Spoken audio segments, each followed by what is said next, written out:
Hello, everybody. I'm really happy today, this morning. I'll be more happy when it's official, but it looks like they're going to be prosecuting. They're going to actually press charges and move forward on Hunter Biden. Federal investigation into Hunter Biden's business practices began before Joe Biden was president. Mr. Biden has consistently denied knowledge of his son's work, as he did here on the presidential campaign trail. I've never spoken to my son about his overseas business. The federal criminal probe explored whether the younger Biden, his uncle James, and other business associates violated tax, money laundering, and foreign lobbying laws. Earlier this year, the probe narrowed, focusing on delinquent tax payments, including income Hunter Biden earned as a board member for a Ukrainian energy company. A source close to the president's son said he repaid more than $1 million in past due taxes. This is Fed. This is the Fed, so I'm curious to see what his father does and see if he'll try to pardon him. Woo! Talk about impeachment.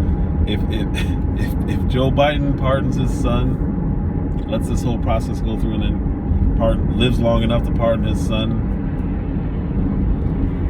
I mean, I guess he wouldn't have much to lose. He's pretty much done anyway. He's a one-termer for sure. CNN's reporting and the Washington Post reporting suggests that prosecutors think they have enough to charge your son Hunter for tax crimes and a false statement about a gun purchase. Personally and politically, how do you react to that? Well, first of all, I'm proud of my son. This is a kid who got, not a kid, he's a grown man. He got hooked on, like many families have had happen, hooked on drugs. He's overcome that. He's established a new life. He is, I'm confident that he is, what he says and does are consistent with what happens. A federal agent got fired and walked out of the agency for covering up this investigation and halting this investigation. So that's really what they're trying to do. They're going to show off and pretend that they're going to do an actual investigation, actually they did the investigation. It's been 3 years. So they're going to pretend that they're going to press charges, and they're not really going to pursue it. They may plea or fine him and let him go. Worst case scenario for them is Biden pardons him, like I said. I can't see that happening, but you never know. That's not why I made this video. Why are we still acting as if this guy is a good president or a president at all or doing anything? He ran on unification of both sides, and then what we saw like a month ago, I think I made a video about it. Yeah, I made a video about it. About a month ago, he's calling MAGA, destroyers of the democracy and people who don't want democracy and all this other nonsense. Then he goes back to the unification message. Bring back some decency and honor in the way we talk about one another, the way we deal with one another. Bring back some decency and honor in the way we talk about one another, the way we deal with one another. And then the other day, when the federal judges do something on DACA, he goes right back to calling MAGA Republicans, terrible and bad for the country and blah, blah, blah, blah, blah. Why is he not called on any of this stuff? I'm trying to remember if anyone ever has gotten so many passes from the media that they don't even ask him any tough questions. Even Obama got tough questions. He was just smooth enough to talk through the answers. Biden, you ask him anything and he smiles. Are you worried about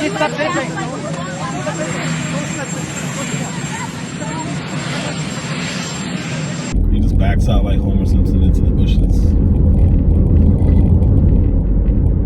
Why is he getting this free pass when he's quite possibly going to go down as the worst president of our, actually not even of our lifetimes, of all time? He's run this economy from a booming economy to begging other countries for stuff. He's using our oil reserves just to keep prices still on gas. Keep us afloat till after the midterms, and then boom, gas is going to go right back up. Because you can only use so much of our reserves. And what he's not using, he's sending off to other countries to help them, as if we're good with these kind of gas prices. And then there's nothing wrong with helping other countries, but he goes above and beyond to help these places, and even Puerto Rico, which is it's part of the United States, kind of, sort of. Why do you have to spend that much money in Puerto Rico? Today, I'm announcing more than $60 million in funding to help coastal areas in Puerto Rico become better prepared for the storm. For example, we can create a flood warning system to help shore up levees and flood walls. In addition, there's nearly $700 million in infrastructure investments in Puerto Rico that have already been announced since I signed the bipartisan infrastructure law last November. For example, we've awarded $90 million to upgrade PR2 highway, and we've announced $163 million to begin construction on the canal to restore Cano, help me with the pronunciation. Martin Peña, that entire ecosystem. And we're going to clean up polluted waters and restore mitigation mangrove habitats, and bring back marine life. And you're going to see investments like these increasing significantly in the months ahead. We're investing in Puerto Rico's roads, bridges, public transit, ports, airports, water safety, and high-speed internet. We know that the climate crisis and more extreme weather are going to continue to hit this island and hit the United States overall. And as we rebuild, we have to ensure that we build it to last. We're particularly focused on the power grid. We still have hoods here in I almost said Chicago, in this country. Where I'm from, I went back to Chicago about a month ago. Where I grew up is exactly the same. Some of the places are worse. Some of the places I lived are the buildings are gone, bulldozed.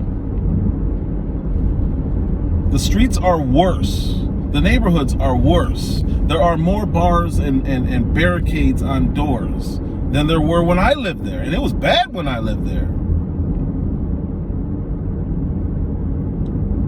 From 63rd and Damon through California was bad. It's worse now.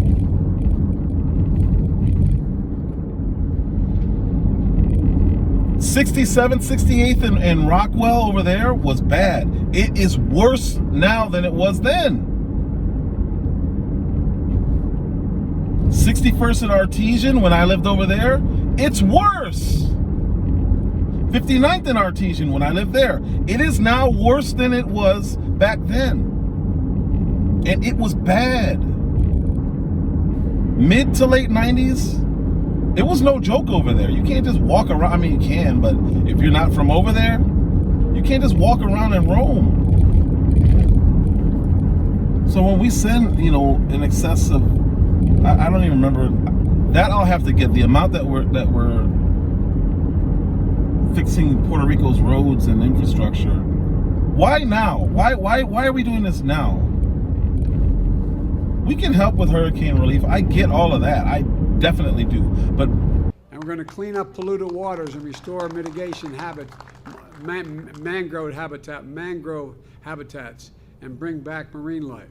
We're investing in Puerto Rico's roads, bridges, public transit, ports, airports, water safety, and high-speed internet. Like, what are we doing? What are we doing? Why now?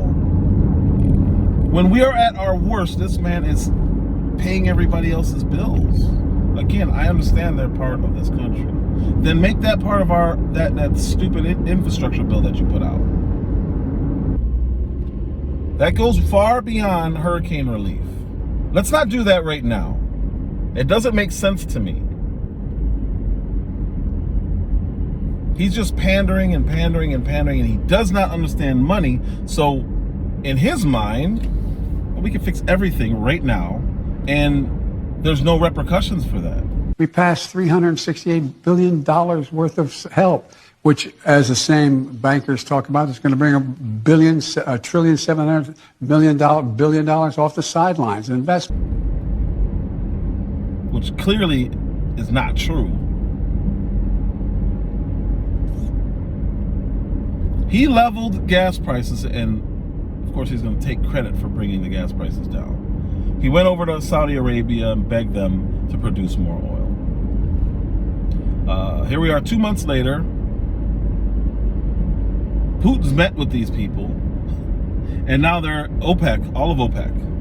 The whole Middle East is decided, yeah, you know what, we're going to cut production back down. Not long after Biden, so when Biden went there, he said he was going to go in there and he was going to ask for gas money, or oil production. But he's also going to confront these murderers. So how long do you think they're going to go along to get along with this country when our president, while begging, is chastising other world leaders, Saudi prince? So all of those countries said, okay, we'll do it, whatever. Now Biden just went back over there, supposedly had nothing to do with gas and oil, or oil. No, the trip was not essentially for oil. The trip was about the Middle East and about Israel and rationalization of positions.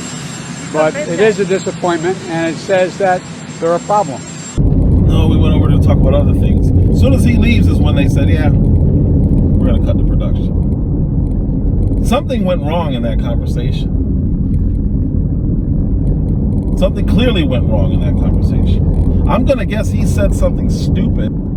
So now, of course, right after the midterms, gas is going to skyrocket. We already talked about that. Trump predicted it. And he said they were doing that. They were just leveling the pricing. The Federal Reserve is just, they're going to keep hiking up interest rates. They're trying to get control of it. While they're trying to get control of it, and they're taking buckets of water and throwing it out the boat, this fool is on the other side with a hose, pouring it right back into the boat. While they're trying to resolve the issues, this fool is trying to spend more money.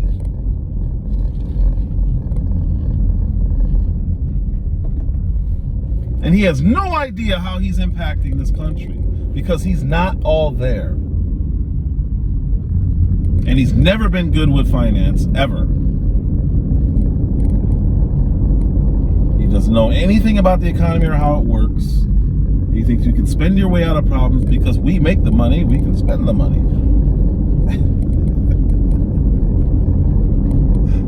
Everybody loves Joe, right?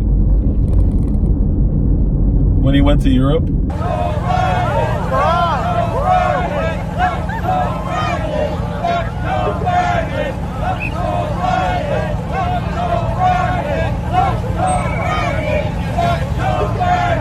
He's there for a funeral. And he still gets heckled. No respect. No one has respect for this guy.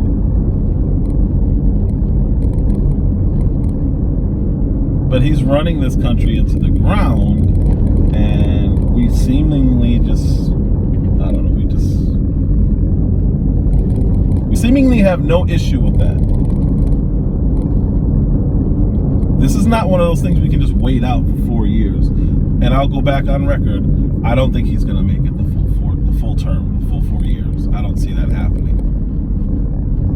But if he does, how can we allow this to go on and continue? He's just spending.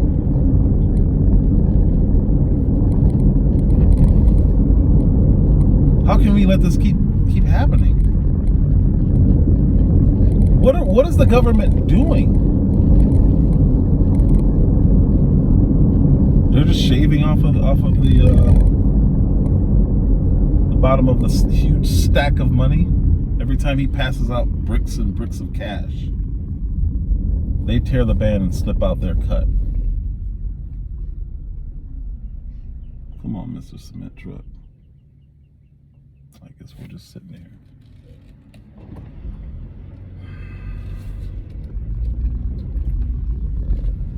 So when OPEC cuts that, or actually they already have, when we start seeing the effects or feeling the effects of that, is the media going to say anything? That's all going to happen at once. They're going to lose Congress. Gas prices are going to go up, which means food prices are going to go up even more. Because I don't know if you noticed, while gas was fluctuating and went back down a little bit, food didn't. Industry knows what's going on. Just because the news doesn't report it, these companies know what's going on. They have to run their business. They have to know what's going on. They knew, oh, this is not sustainable. Saudi Arabia doesn't even like us. They're allies, but only because of Iran.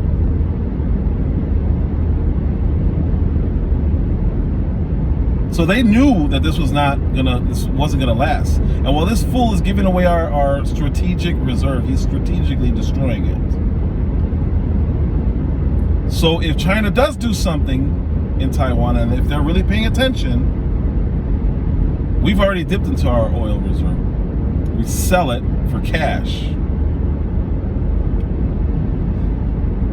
It's so outrageous, and what I don't understand is why the media at some point has to say, okay, this is really hurting us. They're not in that big of a bubble where they don't see that that's happening. They're just not. I refuse to believe that. I refuse to believe that. Left sources are going to start having to do something. Because whether they like him or not, whether they're happy with their president or not, the people are feeling the cash just fall out of their hands, and they can't do anything with it. They can't do anything about it. But we'll see what happens. I'm curious. How long can Jean-Pierre lie? We have seen some important progress for the American people. A couple of things that I lay out. We've seen real disposable income and real consumer spending both increase, in part thanks to the strength of our job market. Gas prices are down over $1 per gallon since their peak this summer. That's an overall decline of 22%. Do you not want to stand on you guys' own policies and say, hey, look what I did? You guys are just throwing all that away and blaming it on Trump. Don, I was just about to get to your question. Okay. I really was. But All right. I want to, you brought me on the show for a reason, and I have to talk about what the president talked about tonight. I just have limited time with you. I just want to make well, sure we get all the answers. By having this back and forth, we're actually taking away from the time. So here we go. So what we are seeing from Republicans and what we have seen from Republicans these past several years is that they are attacking our democracy. They are taking away our freedom. And they are trying to put on the chopping blocks Medicare and Social Security. No responsibility, no accountability. Accountability is supposed to be from the government. No, they don't care. They're more interested in covering these things up. And even the left is now reporting, at least on this part of the Hunter Biden saga. Like I said, when the right gets in, that's when we'll see the real, we'll see what the right is really made of.